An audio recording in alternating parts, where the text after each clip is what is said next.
This is Ship It with Justin Garrison and Autumn Nash, a podcast about everything that happens after Git push. Ship It is brought to you by Fly.io, the home of changelog.com.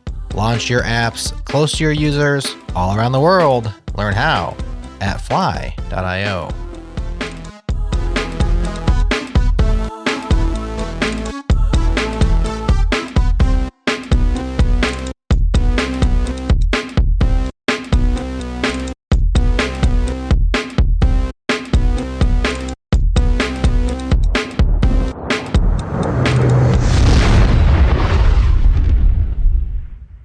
Hello and welcome to Ship It. I am your host, Justin Garrison, and with me as always is Autumn Nash. How's it going, Autumn? Hi. You know it's an audio podcast, right? They can't see you wave. Hey, you never know, okay? It might be a clip. I think everyone just knows I'm way too excited at this point, so they just assumed that I'm doing something ridiculous. Yeah. Can you tell that I'm moving around right now? I'm always like, oh yeah, we're not on video. We're on video right now. For anyone behind the scenes, Autumn and I sit on video to record this because, you know, it's just nicer to see someone's face as you're talking to them. And when they're trying to wave you to say, shut up, I want to talk now. That's easier to do without the audio. And Justin's always making me jealous of his very cool office. So then I had to go get a cloud light to be as cool as his office. And it's still not as cool, but I'll keep trying. Well, the one cloud light there in the middle is stepping up your game. I see where you're going. I'm going to get some more. Don't worry. I have if no one's seen my office and seen the videos, I have a shelf behind me. I have a workbench behind me, but like a shelf of toys of basically things that I've collected and built over the years. And Legos and candy. He has the best candy stash. I need to show you my new 3D printer. It is awesome. Oh my God. Is it the one that you were talking about in Blue Sky? Because you guys made me jelly and I was like, yes. You got the one that you were talking about in Blue Sky? Yes. I got the bamboo. I'm so jealous. I want one of those so bad. I have one big problem with it right now is the fact that it works really well. And none of my 3D printers in the past have ever worked really well. And so I'm going through 3D, spools of filament that I never was using before because it took me so long to replace filament and print things and all this stuff. And now I have this new fancy 3D printer and has an automatic filament loader. And I've already gone through 3 spools of filament in the last week. So yeah. Okay. But what have you printed so far? I will show you a video of the marble run that I printed, which is awesome because it's just it's motorized and it's all 3D printed and it's great. I'm so jelly. First you had Wreck-It Ralph and then you had a Lego head. Now you're just I got the 3D printer you wanted and let me make all the cool stuff. Rude. Yeah, living my best life. But that's not why people are listening usually. I mean, if you want to talk about 3D printers, we could talk. I would love to see anyone out there that works at a 3D printer company.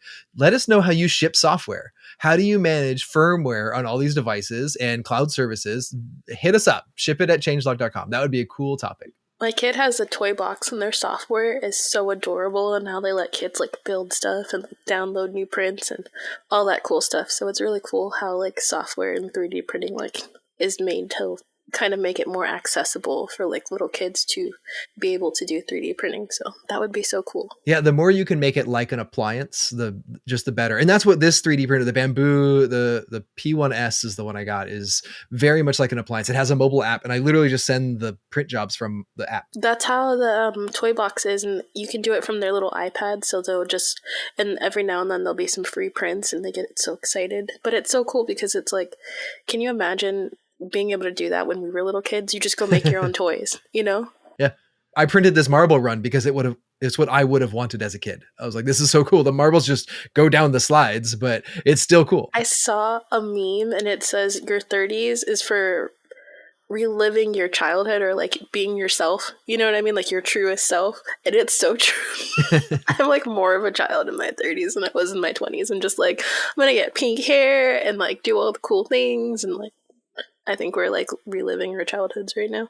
On today's show, we have Verónica López, who gives us a great overview on releasing software in a lot of different ways. She is part of the Kubernetes SIG Release team, as well as someone who previously worked at PlanetScale, helping release like a managed database. So that's the interview today, and we're going to get to that in just a minute. But like always, we like to have a couple topics or articles that we want to just talk about with everyone. And this week, I found the CVE that was recent.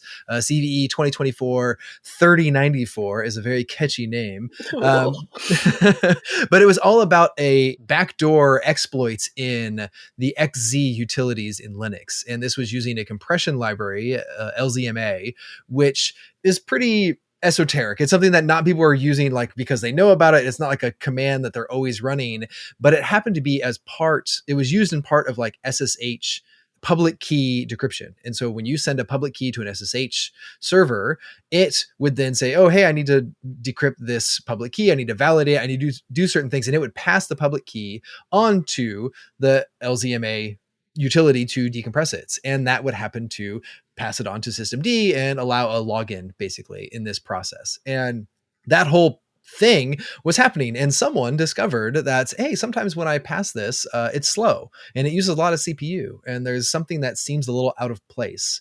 And so they kept investigating and found out that the XZ utilities was maintained by a person that is maybe nefarious and had maybe even... Oh, it's maintained by nefarious? Interesting. It was maintained and pushed, and they found a lot of things in mostly the build process that was replacing obscure code and dropping in binaries into the release packages. And this was doing some backdoors. And so the current theory, as we're recording this and as it was exposed last Thursday or Friday, is that basically a malicious actor could use a specifically crafted public key, go send it to your SSH server if it's exposed somewhere, and it would cause eventually systemd to execute code. And that code would be executed, and it could be either just any code that would run on a system with root privileges, or it could be a reverse shell or something else along those lines. And it was specifically targeting 64-bit Linux, RPM, and Deb distributions. It was not widely deployed, at least this version that was seen as nefarious. And so most of those distributions rolled back the version before this was taken over and this happened. But it was very fascinating just to look at like, oh, this one library was maintained by someone that we did actually know too much about, and they took over. Wait, but to clarify, the actual library had suspicious code in it. The package that was distributed. Yes, the library itself, when you look at it, looks completely fine. Everything looks normal. But during the build process to build the packages for that library for distribution, that's where it got injected in. And so if you go download it from GitHub or wherever it was on GitHub, got taken down, but they had access to some other sites. But the build scripts were actually injecting and downloading binaries and putting them into the packages as they were being deployed. Wow. So it wasn't something you can go audit the source code, because you're not like, oh, look, this looks fine. But somewhere in this build script, there was a complex sed command, and that sed command replaced some things. And then, down the road in that complex build stage of how a package gets built, binaries were injected into the library, and then it was discovered. I think this is, again, a good case for why you should take the least amount of dependencies or extra files as possible, because that's just wild. But also, you could need it. Well, I mean, in this case, in a Linux system, like you can't just say you can't SSH with public keys, right? Like SSH keys are just like the standard today, and it's more secure than passwords. And so you're like, we're doing the secure thing, but also, oh, look, a backdoor. So it was brought up a lot of conversations around how to pay maintainers, especially for things. This is a great segue to my article. Exactly. That's what I'm leading right into it. That was great. Your podcast voice first. Now you're doing all these great segues. I'm so proud of you. We're professionals now. We are, we're getting our lives together over here. Okay. I don't want to go too far. Hold on. We're still buying toys. This isn't. That means our lives are together. What do you mean? You're my favorite big kid friend. I just got to get you to drink coffee so we can be really ridiculous. Can you imagine if you were caffeinated properly? We would be unstoppable. Okay. Open Source Foundations Unite on Common Standard for EU Cyber Resiliency Act. This makes me so excited because I love open source. For instance, this could have been, if we were able to pay maintainers and invest more into the open source community, you have a better chance at stopping things like that. you know? So this is an act where the Apache Foundation, Blender Foundation, Eclipse Foundation, OpenSSL, PHP Foundation, Python Foundation, Rust, and I think a few other people are getting together and they're working on some legislation in the EU. It's called the Cyber Resiliency Act, and they've been working on it for about 2 years, and they're trying to basically codify best practices for cybersecurity, which I feel is like super needed. And I also love that OpenSSS is working on this because they have scorecards and how much like they're involved in the security scene in general in open source. But because this will also have fees if you break those laws and if you're not holding up that standard, I wonder if this is another way that they can create a way to pay maintainers in open source and to reinvest in open source if they are able to reinvest these fees that they might charge. But I think it's just so cool that these foundations are willing to work together to better security and to create like a standard, because 70 to 90% of software is made in open source. And these are people that are usually not paid to do the work. So this is awesome to have like that standard that everybody will hopefully be able to maintain. And we can also teach about security, and it can be like an educational thing also. Yeah, there's a lot of things with open source maintenance. I mean, like the burnout is real of like, hey, how do you have a single person that maintains something so critical to the rest of infrastructure? But then also like people should be able to retire from open source or pass on what they were doing, or just say like, hey, this is deprecated and no one should use this anymore. Do you remember, what was it, LeftPad, that like the developer like, removed it because like, I'm done with this thing. I'm removing it from NPM. And so many things, I remember that day on the internet, like everything broke, like everyone's builds were broken. If you had anything NPM, like you were hosed because somewhere in your supply chain, someone was using this and it was disappeared from the internet. And as a maintainer, they should be allowed to say like, I'm done maintaining this. Like, I don't want to add features. I don't want the attention. I don't want whatever it is. Like, I don't have to do that. I mean, it's work, even if you put a project that's not that big, there's always stuff that you're going to have to patch and maintain if it uses any other dependencies or libraries or, but I do think that there's going to be some pain that comes with this because it's hard to make a standard for different projects that have different things involved. But luckily, I feel like with the wonderful variety of the different open source communities that are coming together for this, hopefully they'll be able to figure something out.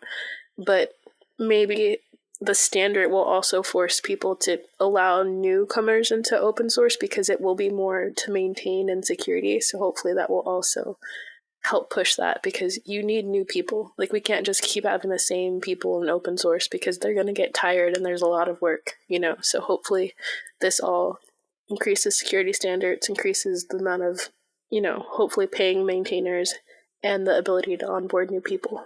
And one of the things that's really interesting to me about open source in general is just it's kind of borderless. That's my favorite part. And that's a great thing, right? But if I'm living in Southern California and I want to work on open source and I want to be paid for it, like my level of what is worth my time is very different than some people in other parts of the world or even other parts of the United States. Like they like, hey, you know what? Like, I don't need that much money. I will do the same sort of maintenance for half or a quarter of the pay, which is definitely a problem for companies around the world, which is like outsourcing and where the work gets done, because, hey, guess what? My cost of living might be more expensive. So I cost more money. Then how does that apply when someone like the EU or foundations are trying to discover and help maintain these things? That's kind of tech in general, though. People have always gotten paid like more in the US for tech than in the EU or in Canada. But I think it's definitely going to be pain like that, or, pain about like trying to have the same standard for different projects that have different requirements. So it's definitely going to be a lot to figure out, but at least it's a move in the right direction, I guess. Yeah. And finding that funding or something that you might get in trouble for, right? Like, hey, we open source the thing. We are an EU company. Oh, you didn't maintain it, or you pushed it out as insecure, or you didn't patch it in a reasonable amount of time. Guess what? Like that, you need to fund these things. I also kind of wonder if it will change how we handle open source security in the US. Like, will we end up with an act like this? Will open source communities in the US say, no, we don't want this? It'll be interesting to see if we follow. I just need to know, do I need to click another accept cookies button because of this one? Or is this... As I'm out. If it's more cookie pop-ups, I don't know. That's your standard. Like, that was what you... You're ridiculous. It was just funny. I remember when that law was being enacted and everyone's like, oh, well, it's only if you're in the EU. I'm like, yeah, no one cares. They're just going to push it everywhere. It's like, I live in California and I'm clicking pop-ups on every device, every browser, every time I clear my cookies. It's like, that's like, do you want to clear your cookies to fix this bug? Like, no, because I don't want to accept all the cookie pop-ups again.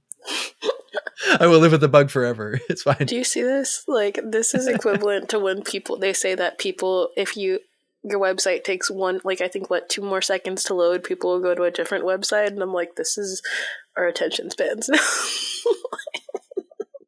So let's move over to the interview with Veronica. I just want to apologize for anyone listening. This was recorded while she was at KubeCon in Paris. So there are a couple sirens and some lower quality audio than you might be used to. But it was a great interview. Veronica has gone back inside the Kubernetes community. That's the word, not ecosystem. Inside the Kubernetes community for a long time, has been part of SIG Release for a long time. It was great to talk to her about things at planet scale, open source and closed source sort of releases. It's a lot of fun. Someone scoop her up. She is amazing. So we will talk to you after the interview.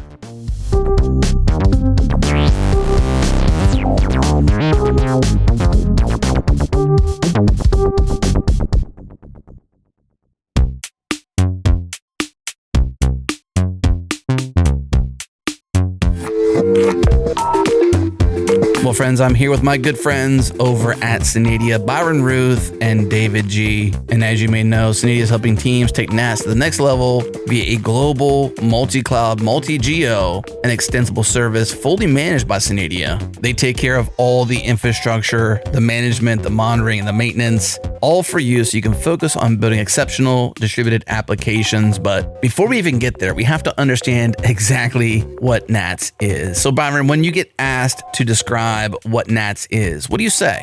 How do you explain it?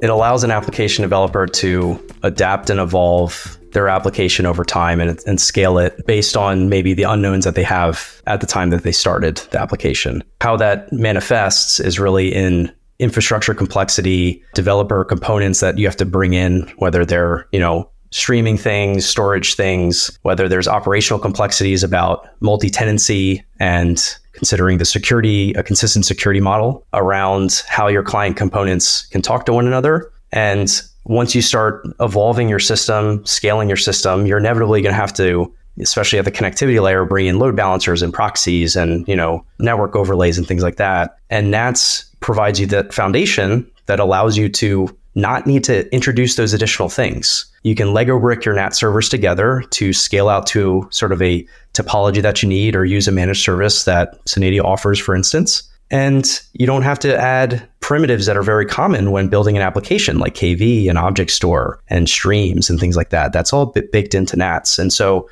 what inevitably will happen is that you start out with something simple request reply, and that's fine. But you're going to need to adapt and scale depending on, your use case and your needs. If you start with NATS, I think it gives you a better foundation, not needing to introduce additional dependencies as you adapt and scale your system.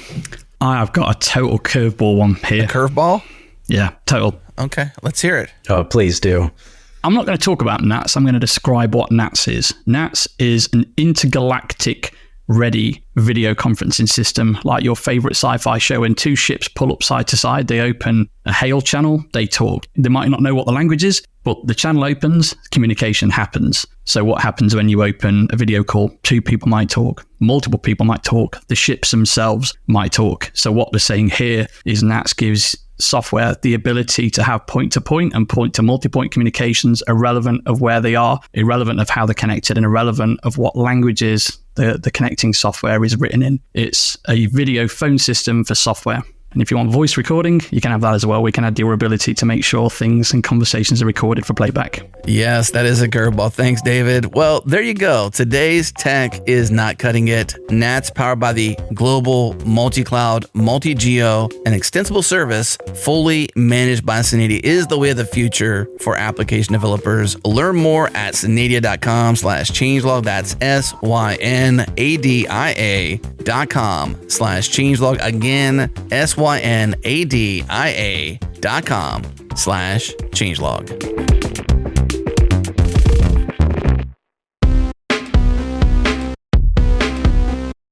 All right, today on the show, we have Verónica López. Verónica was a tech lead, or is a tech lead with the Kubernetes SIG Release, and was previously at PlanetScale. Thank you so much for coming on the show, Verónica. Yeah, I'm very, very happy to be here. Can you describe the software and the systems that you were responsible for at PlanetScale and kind of how those worked? Yeah, of course. Well, to talk about that, I will have to talk about most of my recent career, where I have been, for better and for worse, focusing on release engineering, but not just the delivery of the final product, what you call DevOps as deployment, but the full life cycle of it, what it entails. So in my specific case, and from I would say the school of thought that I come from, inherited from the Kubernetes team, but also the CoreOS team, is taking care of every single step of the development process, being aware of how that will look like, and what, for example, as a binary or whatever format you decide to deploy, taking care of not just the code, but how that code interacts with other pieces of code, the security aspects more recently, and then how is that going to affect users who had a previous version of that same software. So yeah, it is very fun for me. I think that it is an area of current software engineering, infrastructure engineering that a lot of people dread.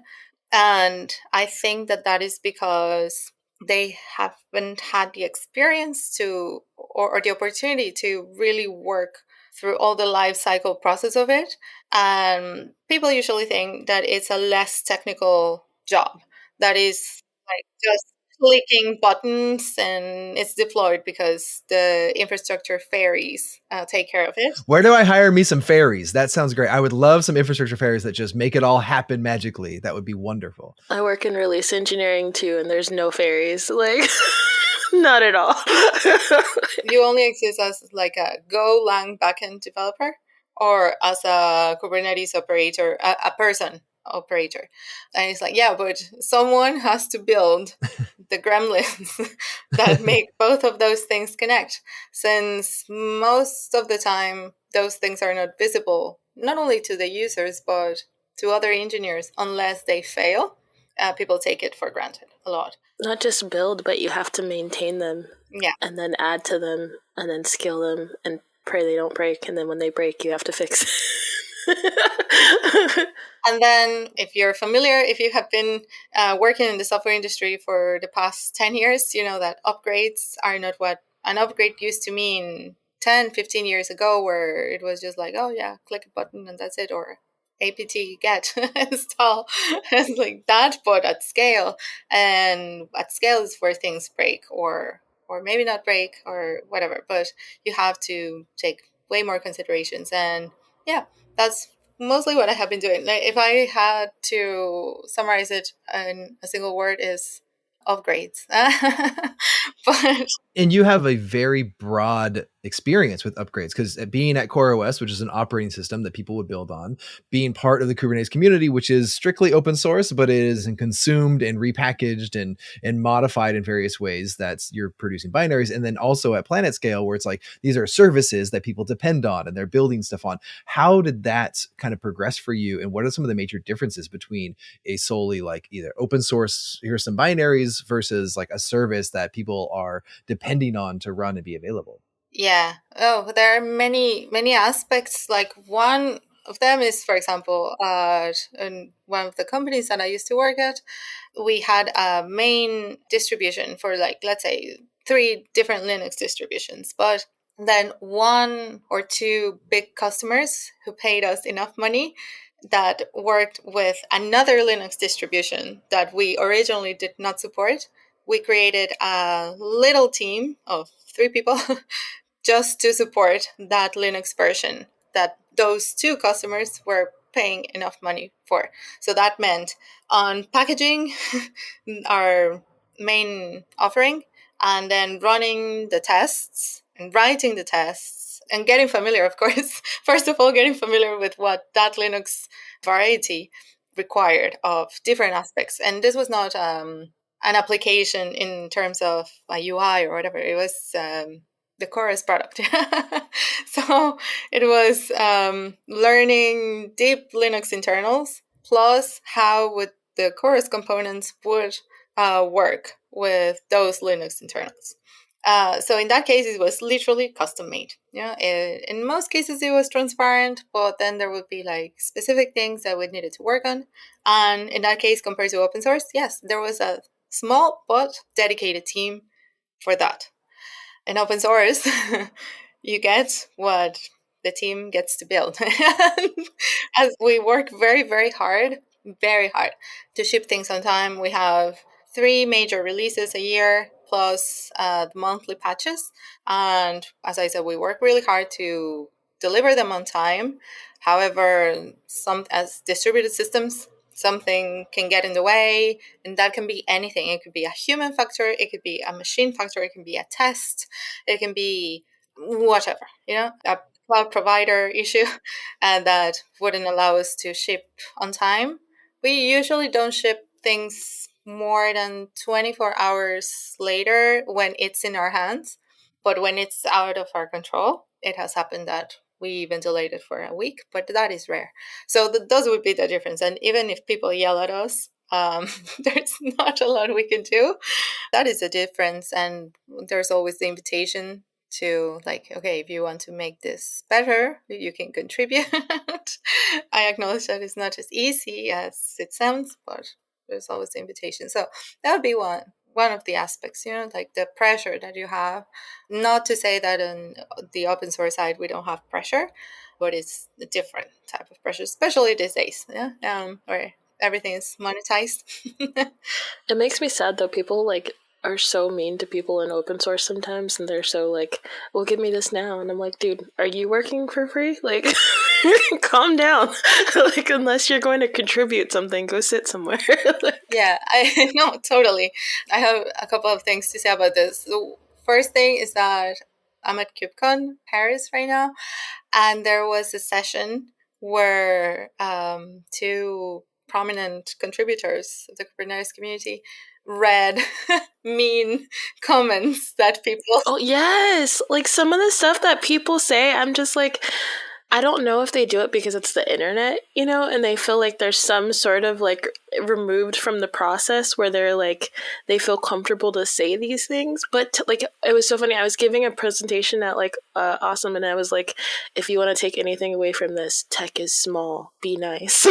Like, because I'm just like, I don't understand how people just say these things, and I'm like, you have to work with these people. Like, we all work in this big ecosystem, of things that depend on other things, and I just don't understand why people can be so mean for no reason. Like, for no reason, honestly, because that's a very good point for the next thing that I was going to say about this, that especially about the upgrades for Kubernetes that we ship every 3 times a year.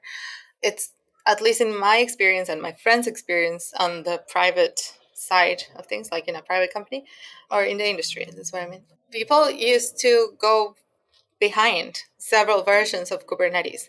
So there's the dichotomy of like, I'm going to make this up. Like, let's say that version 129 of Kubernetes is coming out tomorrow. Your average company that relies heavily on Kubernetes is not even on 128 yet. It's like on 1.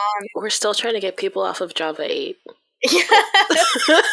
like, to a certain degree, I understand, like, there are many considerations to have there. So me being on this specific decision, I am constantly pulled by both sides. Like on the industry side, it's like private side is like, no, we cannot upgrade yet because blah, blah, blah, blah, blah, and so on, so on, so, or we have certain dependencies. I'm not saying it's unjustified, but that happens.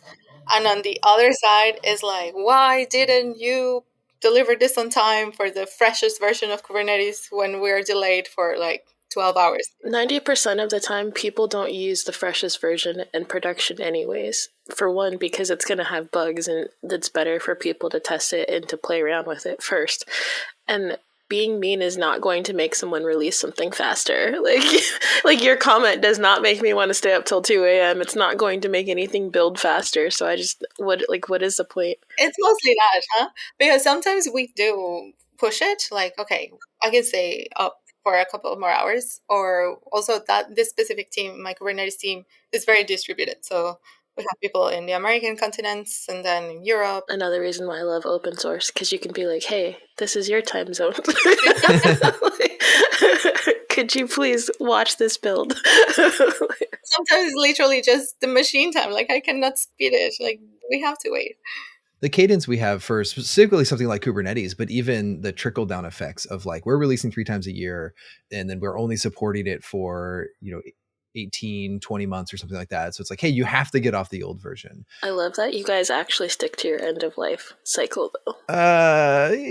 It's like a lot of it because providers, right? Because like on EKS, like we would say like, hey, we're going to force upgrade you at some point. We need to get you off because we don't have enough people to support this old version. But not just that, but there's so many like vulnerabilities, and it just like, I know why we have a hard time getting off of like because of different dependencies. But well, you come from Java land, and yeah, there's a lot of vulnerabilities. We've already established this during Corey's talk that you can no longer talk about Java. Okay, Mr. Kubernetes. That's okay. You could throw the shade to Kubernetes too. We've had plenty of CVEs and things as well. Okay, but you guys are like making me want to play with Kubernetes. Like, I literally use Docker and I have no need for Kubernetes, but the people in the Kubernetes like community are so cool. I'm like, I might actually go play with you. Like, it sounds horrible to maintain them, but I might try it just because I want to hang out with you people. No, you can hang out with us without trying it. Honestly, we'll get you to a KubeCon. You'll come. It'll happen. I'll be the Docker and Java person that plays with databases, and I'll just randomly be at KubeCon for no reason. It'll happen. I have been seeing a renaissance of Java for like cool startups. I love Java. I hope more people start to use it. Every time somebody uses JavaScript for an infrastructure, part of my soul dies a little bit. It hurts so bad. I'm just like, but why? Like, can we talk about this before we make these technical like, send me a meeting invite. Like, do we have to do this?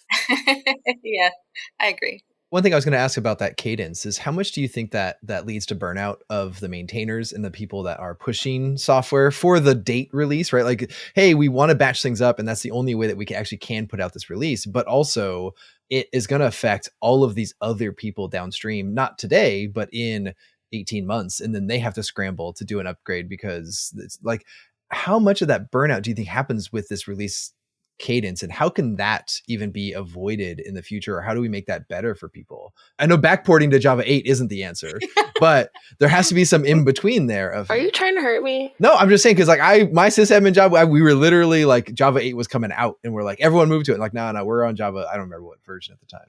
But. Well, that's a very good question because I don't even remember how long ago was this. Maybe like 2 years ago.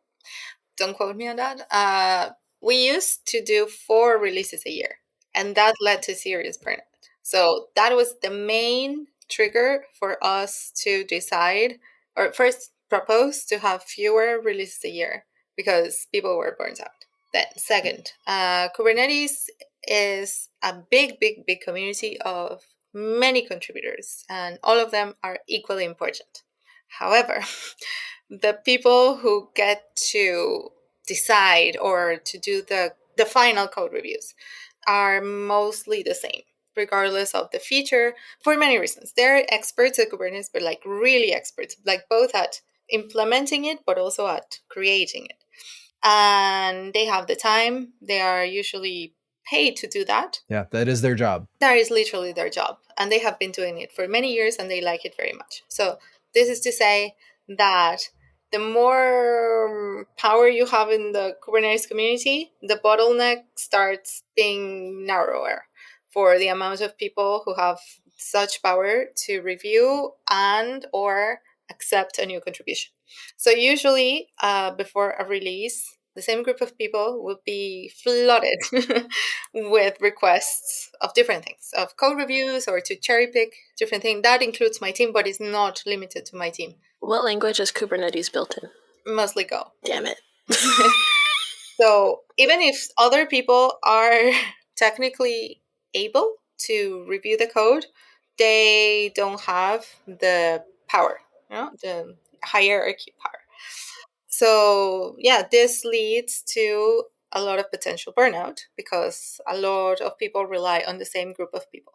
So on one hand, for that reason, in the permanent quote unquote positions that we hold in the SIG teams, we have redundancy. So for example, I am one of a few tech leads because all of us or most of us are volunteer and we don't get paid, or at least not full time, to do that work. So this means that if we have an emergency or we have to focus more on day job or on family or whatever it is, we can step aside for a little bit and someone else takes over. Sometimes it's not well balanced and a specific person or a couple of people have to deal with all the load for like 6 months and then other people take over. It's a balancing act. So yeah, this can lead to a lot of burnout.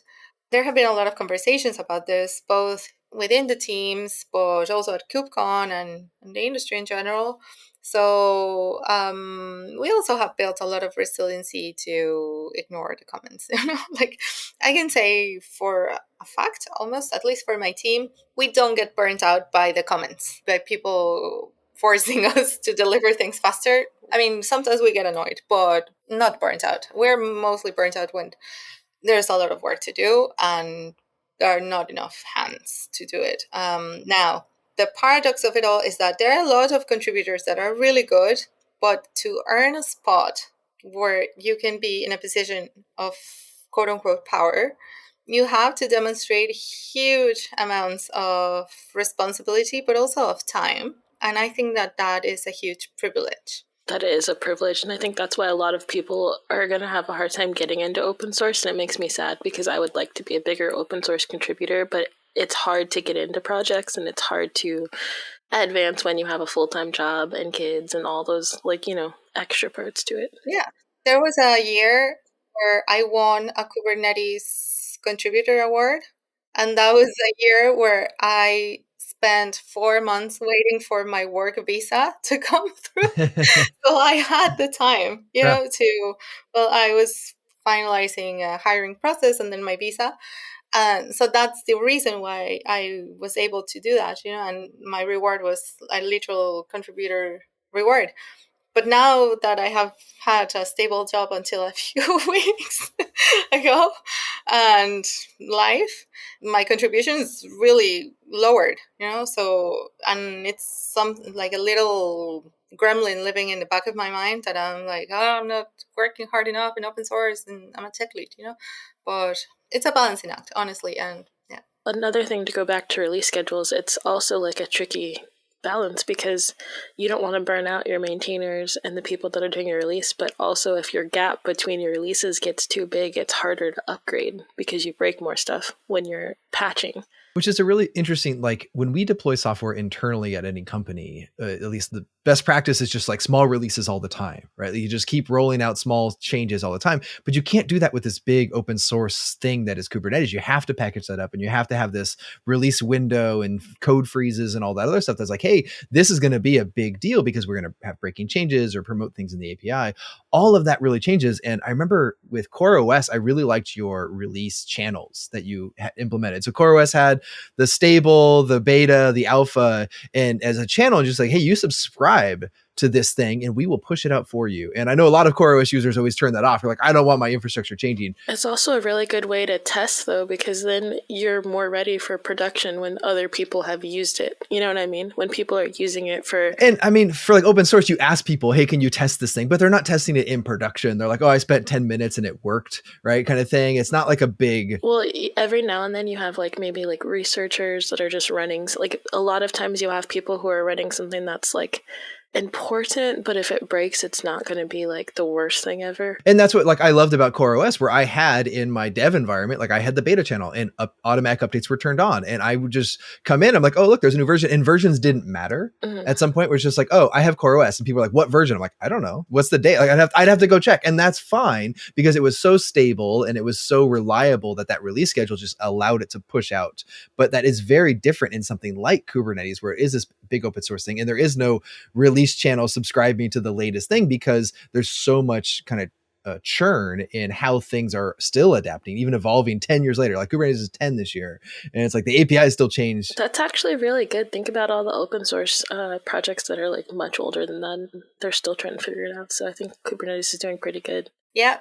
And then I have seen companies trying to inherit that version of the channeling, but then for different reasons, like I'm not saying that they're wrong, they're just deviate from the original purpose of the channeling system, then product or business needs end up using the channels for different requirements, for different purposes. And that breaks the original purpose of the channeling system that we came up with. That makes sense. Yeah, but it's fascinating. And even though you would like to implement things in isolation without anyone touching them, the beauty of these systems is that you get to work with a lot of people with different needs, and you have to adapt. So that is most of my work, that my life would be so much easier if we get to replicate this little paradigms into every type of system that I work with. But there are always differences, and because either people don't understand or because people don't understand, don't care. And that is not necessarily bad, but it's different. So it's like, okay, how do I make this work now? So that is a never-ending challenge. You sound very talented. Whoever ends up picking you up is going to be so super lucky. That is very sweet. Thank you. Where do you think release engineering and release scheduling and this sort of release goes from here? Like what is best practice for those sorts of channeling inside of a company, or as open source maintainers are like, hey, I need to release this thing. Should I just push out little changes all the time and hope people catch up to me? Or what is it that you're seeing that's different between those businesses and open source? I wouldn't call it best practice because, as I said, it's just practice. Yeah.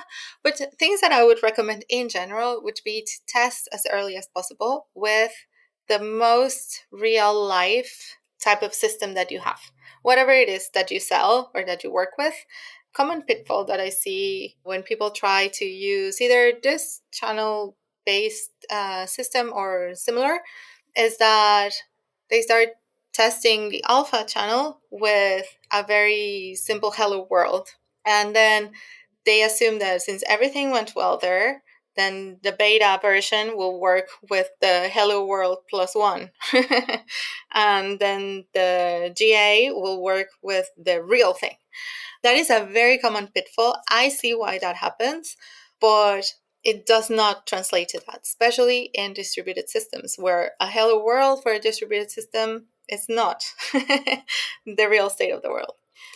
So more than best practice or not best practice, from what I have seen, is to encourage people to test as early as possible, but with as real data sets or systems, even if they're dummy, but that they're as real as possible, so that they can make a difference between the signal and the noise and have more reliability. It seems like the further you go and the more complex you have, like in a production environment, just the more dependencies you have. And you have to at some point be able to like collect all those dependencies to actually work together at some point. And there's still glue and there's still these little pieces that are going to miss. I was just like, oh, I have a hello world thing. All I need is a load balancer and some compute and I'm fine. And then once you're like in production is like this crazy mess of like, well, I have 3 tiers of load balancing with these other like random databases that are various versions and they have cruft in them because we haven't, we've done some migrations and we've done some things in the real world that always looks so much different than what that clean, I can erase and redeploy this at any time. And I've lived with this system for 5+ years. Those are very different environments. This is also like the cycle of hype in tech. Really good, simple stuff is the best. Yeah. Just don't overcomplicate stuff. It doesn't need to be the most like you don't want it to be old as far as like patching, but like reliable, Mm-hmm. Sometimes simple is key. and having as least amount of dependencies as possible, because that just complicates stuff in a way that is not fun, and usually you don't even need half of it. Of course, yeah, for sure. And even when you end up needing several things, then the incremental either testing or upgrades and however your business model works, but little by little works better. Because then what you end up having, and is what we see 90% of the time, is that you have to orchestrate a big upgrade that needs to take into account so many aspects that you forgot that at the time of development you were like, oh yeah, we should keep this in mind, and then no one remembers because it was a little thing, but it's the addition of little things that end up ruining everything, and then when you think you're ready, you're not. Every level of complexity adds more edge cases, you know what I mean? And I'm just like, you see all these blogs and they're like, and then add this and then do this shiny thing, and I'm like, but you could have done that with 3 really simple things and it wouldn't be as cool, but it would have been more reliable and you would have achieved the same, product. And I feel like people, they want to overcomplicate things when you can do things and make it cool and you can get the same product, but in a way that you can control and develop in a more incremental pattern. The challenge that a lot of practitioners have is that, as you said, the more complexity, you want to make it as less complex and simplify it as much as possible, and then solve the problem. And then once you have solved the problem in little, I think about it like in the mathematical term of integration, right? You partition the big problem into little parts. So you solve it by the parts. But then, and some people are good at that part.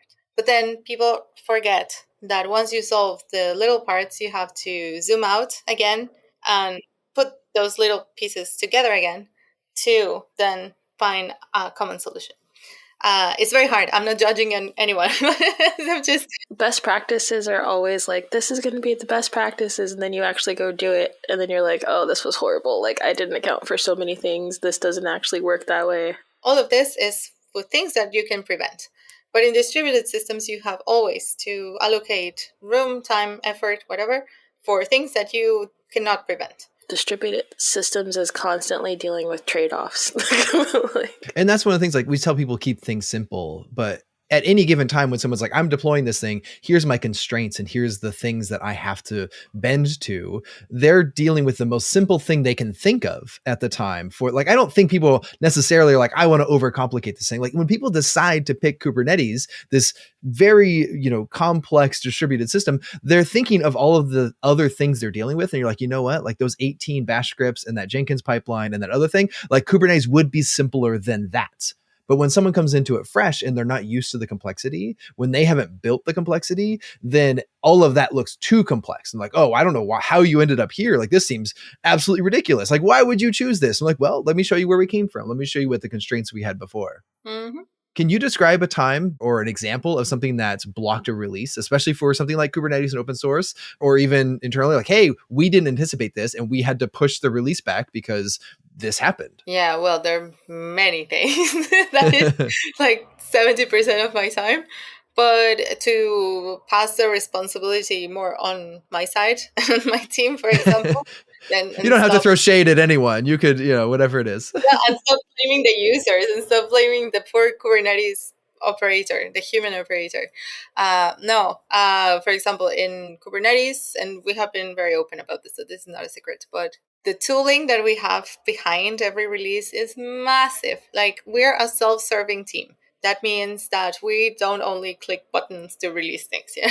We build the software behind our releases. That means, for example, the most recent and tough battle that we have been fighting is with the supply chain security stuff. That has not recently, but it has been a work in progress, that like a year ago, it started blocking our releases because we wanted to sign, if you're familiar with supply chain security and all these newish terms of like signing and promoting and, all these things, the container images. And our promoter in Kubernetes was built independently for that, our image promoter. But obviously we didn't want to redo it from scratch. So we tried to build the supply chain security stuff on top of or using the existing logic of the promoter. So that meant that at some point we needed the image to be signed twice. And when the signature process that had nothing to do is orthogonal to the release process itself, but it was a requirement and a checklist. So if the signature didn't work for whatever reason, or because it timed out or whatever, then the entire release was blocked because all the artifacts were already created. You couldn't just click the button to try again. No, it's all the artifacts and I don't know, from the hashes to all those little things were already created. So by the way our tools work, they were like, this step is already done, so why are you asking me to run it again? But it was stuck in the image signature part and it cannot move forward because we asked it to be like that, do not move forward if the image signature is not ready. But we did it so that it was a secure process, not that it depended on it. So we decided to get rid temporarily of that part because it was blocking us. A release that would usually take, I don't know, 5 hours would suddenly take a full week or 3 business days, let's say. But between the coordination of different time zones and whatnot, and it ended up taking a full week of work. So we were like, okay, sorry. We have to get rid of this and manually do things like that. So that is a very specific part. But there have been times where, I don't know, where the cloud provider has a bug or an outage or whatever, and it's oh, sorry, we cannot run this. This is not specific to Kubernetes, but in general. And I think that most people have dealt with this. But then on the industry side, the most common thing for me and where I have found a lot of fun is when people, including myself as a team or combo of teams, think that something is ready to be released when it's not. And it's ready to be released in terms of it passed all the tests and it doesn't seem to have any bugs and it works on my computer or it works in my cluster. And now is the new, it works in my computer. It works on my cluster and it works on my series of clusters. But then it's yes, but it won't work with this type of user because this type of user has something that you don't have in your 2, 5, 7 clusters because they're way more complex than you are. And then it's oh, right. So the blockage is not an operational or a button or an algorithm or something blocking it. It's more a human factor of saying it will be risky to deploy this as it is for this reason. But you have to be very attuned to that system. It's not you can see it just because you're a Kubernetes expert. It's more, you have to have a bit of that. But it's more about how well you know all the components of that system to be able to say no. How it fits together. Yeah. Yeah. Thank you so much, Veronica, for coming on the show. If people want to reach out to you online, what's the best place for them to find you or ask you questions and follow up? Yeah, well, I'm on Twitter. I was not active until recently again.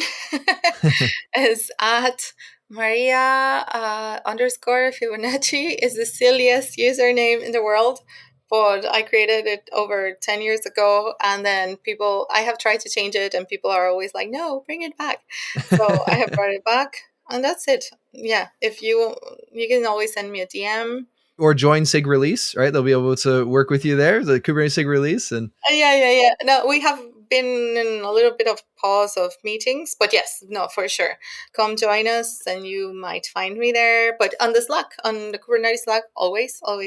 And we are active on our Slack channel is release-management. That's where we have activity and also in SIG-release.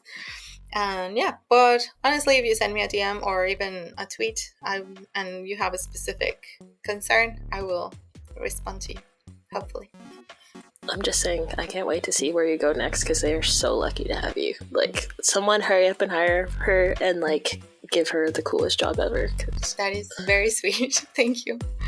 Thank you so much. Thank you.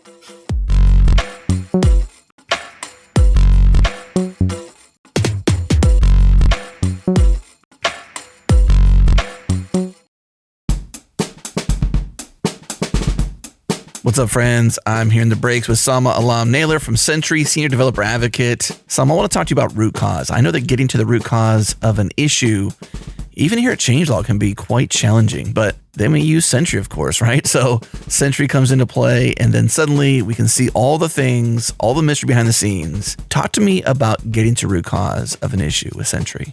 See, what's really nice about Sentry is that it can point you to the exact line of code that went wrong and all the things around it that led up to that. So the HTTP requests that might have happened and the status codes that you got back with it and the data that you got back with it or the data that you posted. Everything is in that issue view to help you diagnose the issue without having to even go to your code or go to your server logs. Everything is there captured for you. And alongside that, you also have the ability to use session replay, which combines what the user did on the web page, on the phone, on the device as well. So you can marry up the actions that led to it, all of the data behind the scenes, the HTTP requests, and then the line of code and the function and everything else that happened around it. And you can even see, for example, if the error came from like a dependency and not your code itself, because it will show you the exact kind of like dev error you would get in your console if you were running it locally. And that's just so valuable because, especially as a dev working in these larger organizations with 1 billion microservices, you're running Docker locally to get like 1 billion microservices started and connected up to like run a checkout flow, for example, on your local machine. That debugging takes time. And also we know how difficult it is to replicate real user behavior in a development environment as well. And you don't need to do that when you have the insights that Sentry gives you and that points you to the root cause. It just makes like diagnosing bugs like instantaneous almost without having to go through the rigmarole of replicating it live. And it's a dream for people on call. I used to be on call as a dev, in the middle of the night, 2 a.m., I'd get a call. Oh, users can't check out. We don't know what's wrong. We had no error monitoring back then. I had no stack traces and session replay and all of that stuff. And I had to replicate it locally and probably fail at that. And sorry, can't fix it. I need a team on it. We need like more people. We need an incident room. Remember the days of war rooms? Can you even call them that now? And so with Sentry, you don't need that. Like one person can look through everything, have all of the information they need, and then go fix it. Okay, get Sentry, go fix it. Too easy. Check them out at sentry.io. That's sentry.io. And make sure you use our code changelog and you'll get $100 off the team plan, which is super awesome. Again, use the code changelog, get $100 off the team plan, sentry.io.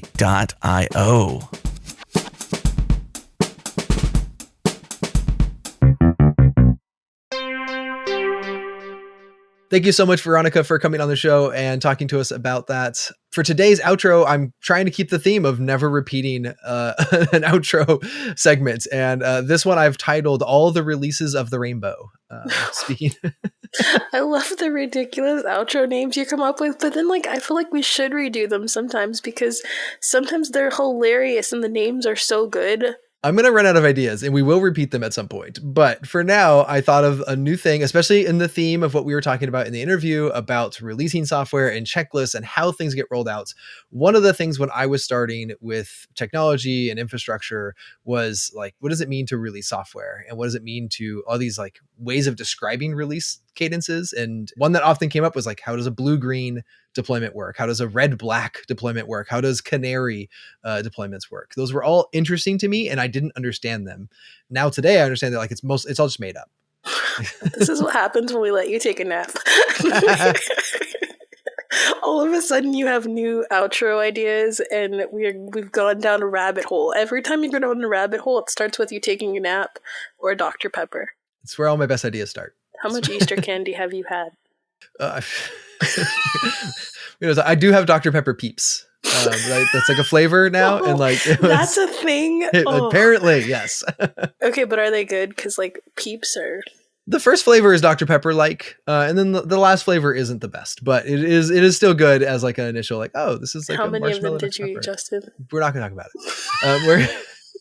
We are going to talk about software rollouts because again, so if you're new to this or just like, how does this work? I will say that like blue-green is kind of a common one that people talk about a lot of times where it's like, hey, I have 10 replicas of my application and I want to roll out a new version. And what you can do is you can put 10 new versions somewhere else that aren't behind the load balancer, and you switch the load balancer over. You say, oh, look, I had 10 and I can push out 10 more.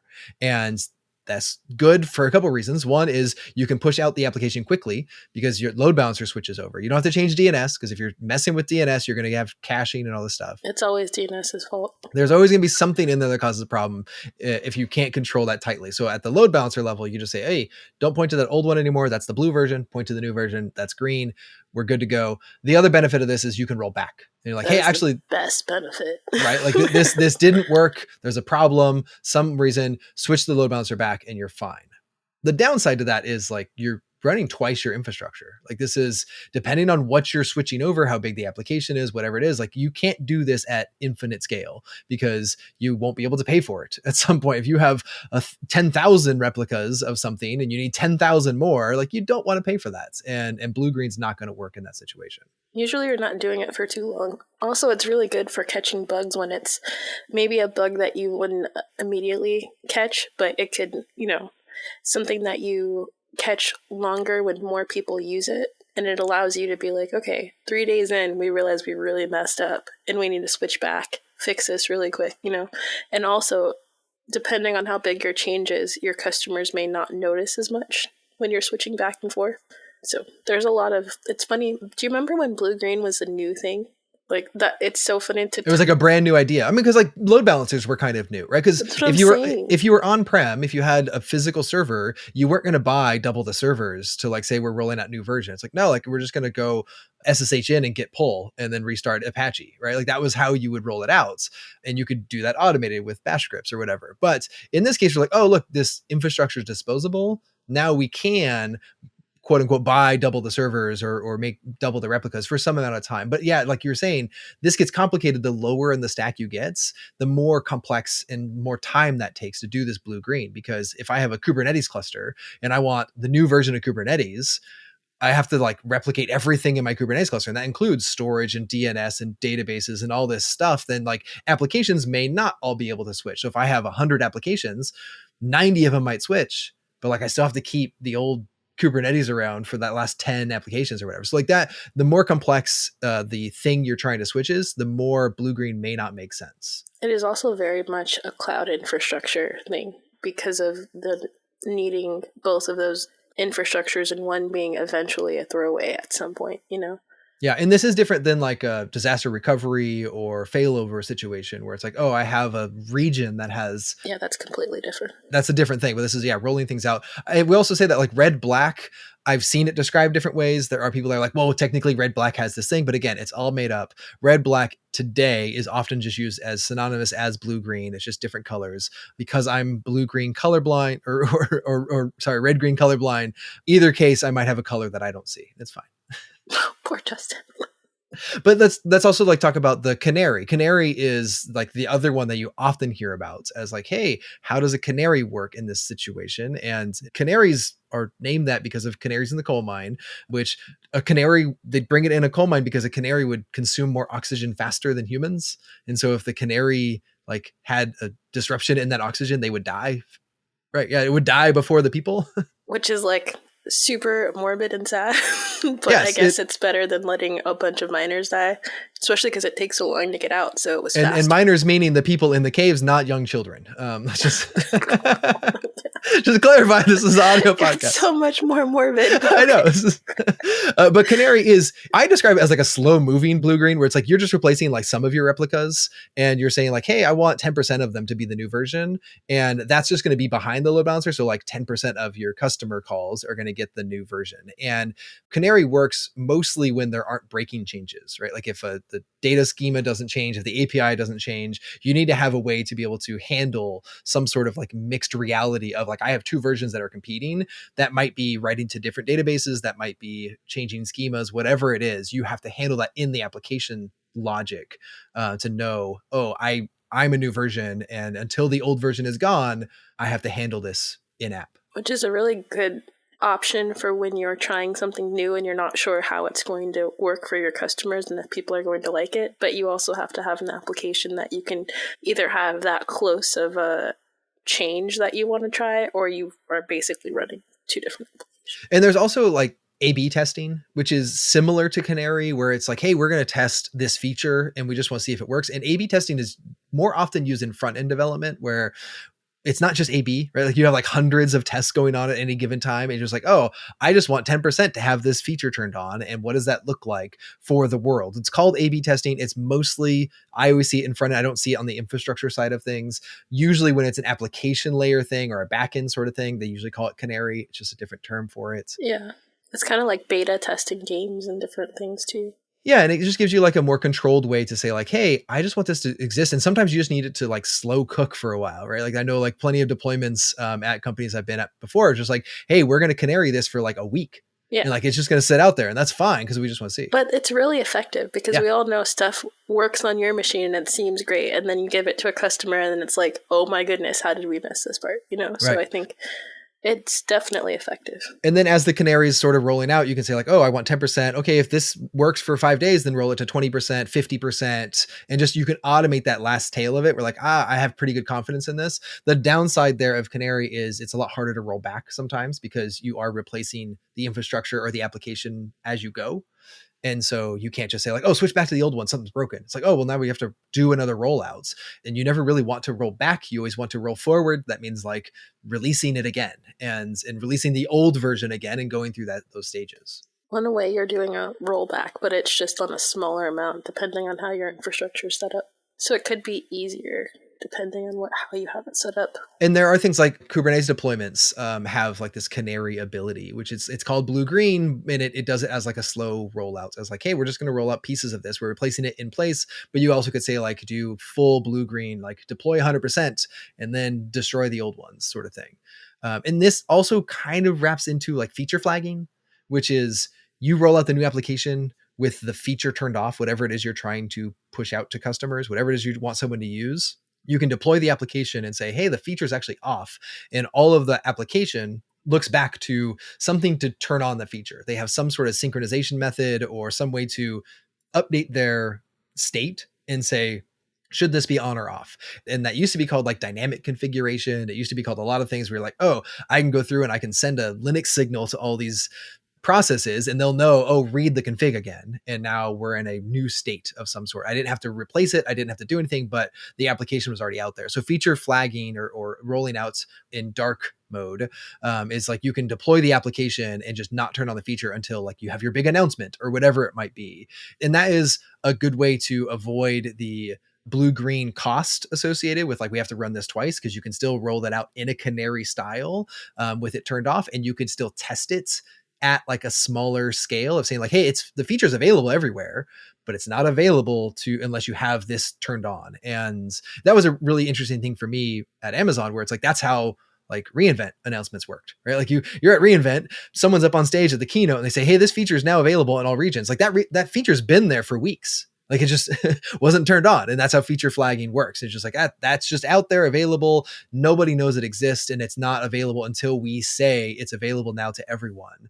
And you can do feature flagging in a Canary style where you can slowly roll it out, but you also can do it for, beta testers or more active customers or someone that says, hey, I need this feature now. You can roll it out and just give them the feature turned on. You can do all sorts of different ways of managing that. I was going to say I wouldn't say smaller companies, but just a lot of different ways that people use it to deploy, or because you can get a certain amount of customers that your team or company are working with to use it as kind of a beta program. But again, you're not doing the same infrastructure as a blue-green deployment, but you can kind of coordinate and get feedback from special customers that you work closely with to kind of get more feedback on the early accessibility of like, hey, I don't want to control where this is rolled out, or I don't want to have a special like system behind the load balancer just for that customer. Like, oh, but I can just roll it out everywhere and just say it's off by default unless it's this customer or this ID or something. And you can also just kind of put it out in documentation or GitHub or wherever and say, hey, there's this cool thing you can try, and if you don't like it, turn it off. Give us some feedback, so. And that's actually, you bring up a really interesting point that, again, if someone out there wants to talk about documentation on the podcast with us, I would love to hear from someone that's done this a lot, because maintaining releases, software releases and feature releases with documentation and those sorts of things is also really difficult. Where it's like, hey, if you make a big announcement, everyone wants to come and read about it and come to get started, but you don't want to release it too early because you're going to like go out a day or two early, or someone finds the dev site for docs. They're like, oh, look, this feature's coming. It's like, oh, I didn't want you to know about that. So that's a really interesting way of how this gets maintained too. The last one I want to talk about is just like database changes, right? Like if we have an application and it has a schema change or something that's rolling out, again, in like a blue-green style, you're probably gonna have to have two databases behind the application that are split. You're just like running it twice, and you're managing it twice. And if patches happen, you have to do all that stuff twice. In feature flagging or Canary, you have to make sure that those things can live side by side together, and the old schema exists with the new schema at the same time until you fully remove and deprecate the old version of the application. Sometimes people will use a replica to like, either you start with one replica, or it depends. And if you're using distributed systems, you could start with so many, I guess, systems or nodes, depending on what kind of database, and then you patch asynchronously. But you could also just use a NoSQL database and make it easier for you to change schema. Yeah, I mean, that's like the benefit of NoSQL, or a benefit of NoSQL, right? Is like, hey, it's schema-less, so like those schema changes. You can add a whole new field and nothing is different. I mean, you still need to be really careful with access patterns, because I think that is something that people don't realize, that the way that you access your data and data modeling is important to NoSQL, because your application needs to be able to have good performance to get that information back. But once you get there, you can, add new fields or have some data that's missing a field, and it's much more flexible with NoSQL. Yeah. And that, again, it's like, it's NoSQL pushes some of that responsibility into the application. Say, hey, application, you know how to handle this if the field doesn't exist, or if the field is new, or whatever the case may be. That's why I wonder why they don't teach more NoSQL in college, because I think a lot of people, especially when you're, wanting to try new projects, NoSQL is more forgiving and kind of lets you kind of invent, and it's not as strict when it comes to like schemas. But also it's good to learn relational databases also, but it's interesting that it's not as taught in school. Yeah, the amount of data modeling you have to do up front for a SQL database. It's like this is all the data I need, this is how it's related, this is where the tables exist, this is where the indexes are. A lot of that is more flexible. I still have nightmares about one-to-one, like many. But it's also interesting because the skill of data modeling for NoSQL is so underrated and rare, because people don't know that it's important. So that's it for today's show. We just wanted to talk about some of those release cycles, because that's something that's not often discussed, and at least I don't see it unless I'm looking for it. And it was something that when I was getting started was very confusing. And again, it's all made up. It's just imaginary, and you should stick with whatever rollouts and features is working for your applications, for your infrastructure, for your databases, whatever. But you can explore some other options. Just do it in test. I'm so excited that I've graduated to the part of being in tech long enough for something that was new to get old. So thanks everyone for listening to the show, and we will talk to you again next week. 3, 2, 1. Thanks for listening to Ship It with Justin Garrison and Autumn Nash. Subscribe now if you haven't already. Head to shipit.show for all the ways, or just search for Ship It wherever you get your podcasts. You'll find us. Thanks once again to our partners at Fly.io, to the mysterious Breakmaster Cylinder for these dope beats, and to Sentry. Use code CHANGELOG when you sign up and save $100 off their team plan. That's all for now, but come back next week when we continue discussing everything that happens after Git push.